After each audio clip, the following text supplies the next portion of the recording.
आज अपन समझेंगे जो वित्तीय आपात का होता है, वित्तीय आपात कैसे लगता है उसके बारे में डिस्कस करेंगे अपन वित्तीय आपात के बारे में।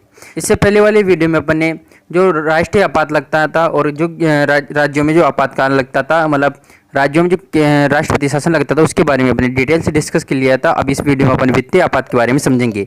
तो वित्तीय आपात अनुच्छेद 360 के तहत लगाया जाता है। संविधान का भाग 18 चल रहा है, ठीक है। और ये जो आपातकालीन से संबंधित 3 वीडियो है उसका लास्ट चैप्टर होगा, लास्ट लेक्चर होगा, ठीक है। अब ये समझते हैं कि जो वित्तीय आपात है वो लगाया क्यों जाता है। अभी तक भारत में एक बार भी वित्तीय आपात नहीं लगाए।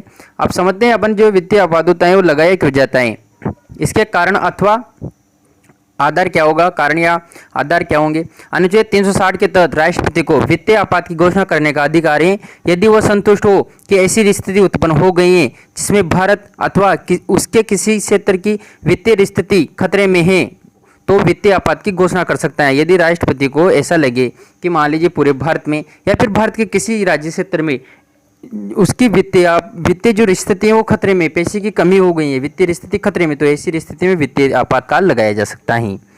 अब इसकी लागू करने की प्रक्रिया क्या रहेगी, देखिए जो घोषणा के बाद 2 माह, जैसे मान लीजिए राष्ट्रपति ने घोषणा कर दी, उसके 2 माह के भीतर संसद का अनुमोदन आवश्यक है, वो भी साधारण बहुमत से। अभी एक बार लग जाने के बाद चलता रहता है इसको जब तक कि राष्ट्रपति समाप्त ना कर दे या फिर लोकसभा में विधेयक लाकर या प्रस्ताव लाकर इसको समाप्त न कर दे, तब तक ये चालू रहता है, ठीक है। यदि फिर लोकसभा विघटित हो जाए तो बिना अनुमोदन के नई लोकसभा की पहली बैठक से 30 दिन तक बना रह सकता है, ठीक है। अब इसके घोषणा के क्या क्या प्रभाव पड़ते हैं वो भी देख लेते हैं अपन। वेतन एवं भत्तों की कटौती में आदेश दे सकता है। जो राष्ट्रपति है वो जो केंद्र और राज्य के मध्य जो सरकारी सेवा अधिकारी होते हैं उनके वेतन एवं भत्तों पर कटौती कर सकते हैं। केंद्र राज्य को निर्देश दे सकता है कि राज्य के अधीन सेवा करने वाले युवतियों का वेतन और भत्ते की कटौती की जा सकती है। मतलब जो राज्य के अंडर में जितने भी कर्मचारी, सरकारी कर्मचारी नौकरियां कर रहे हैं, सेवा दे रहे हैं, उनके जो वेतन भत्तों पर कटौती की जा सकती है। राज्य विधानमंडल में पारित होने के बाद सभी धन विधेयक राष्ट्रपति के विचार के लिए आवश्यक भेजे जाएंगे। मतलब धन विधेयक राष्ट्रपति के सामान्य तौर पर धन विधेयक जो राज्य विधानसभा में पारित होते हैं वो राष्ट्र नहीं भेजे जाते, परंतु जो वित्तीय आपात की स्थिति में वो जितने भी प्रकार के धन विधेयक होंगे राज्य विधानमंडल जो पारित करेगी वो एक बार विचार के लिए राष्ट्रपति के पास जरूर भेजे जाएंगे।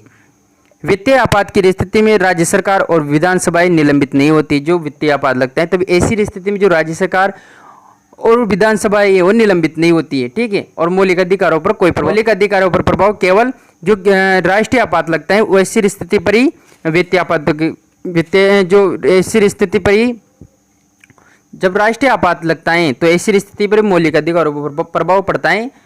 अन्यथा जो राष्ट्रपति शासन लगता है और जो वित्तीय आपात लगता है ऐसी स्थिति में जो मौलिक अधिकार हैं उन पर कोई प्रभाव नहीं पड़ता।